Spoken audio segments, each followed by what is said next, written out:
In this video, I'm going to show you how to calculate the sample standard deviation using a TI 30XS. Specifically, this is for a class that prepares for the Certified Industrial Hygienist certification.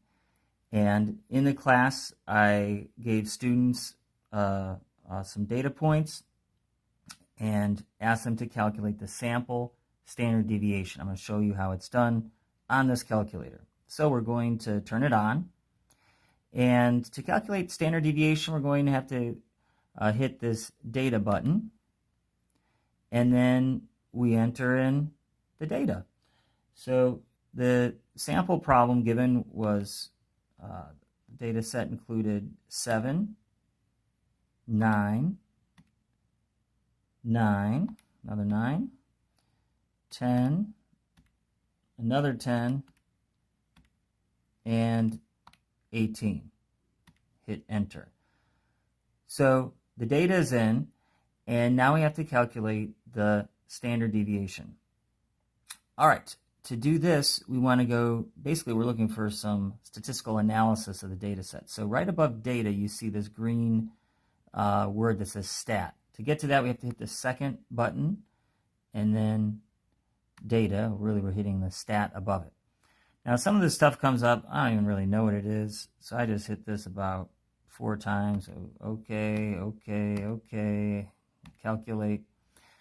And here we come. Here we get the data. So there's this button here scrolls down, and there's the number of data points we had, the mean, the sample standard deviation, the population standard deviation, which we don't use for the CIH.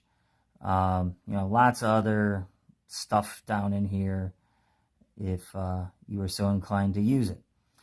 But for us, we're interested in the sample standard deviation, and that's represented by SX. Don't get confused with the lowercase sigma x, that's the population. In industrial hygiene, we might be collecting a few liters of air and using that as a representative number for all the liters of air in a building. So for that case, we're really focusing in on, we're just taking a small sample. We haven't done the full population. So the right answer in this case is 3.83. Last thing to mention is, okay, let's say you go, it's time to move on to do another problem like this. And you go back and you go to data. Well, you got all your data in here.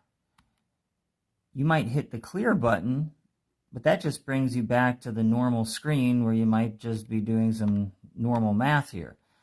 You go back to data, the data's still there, you go clear, brings it back here. How do you get rid of all that data?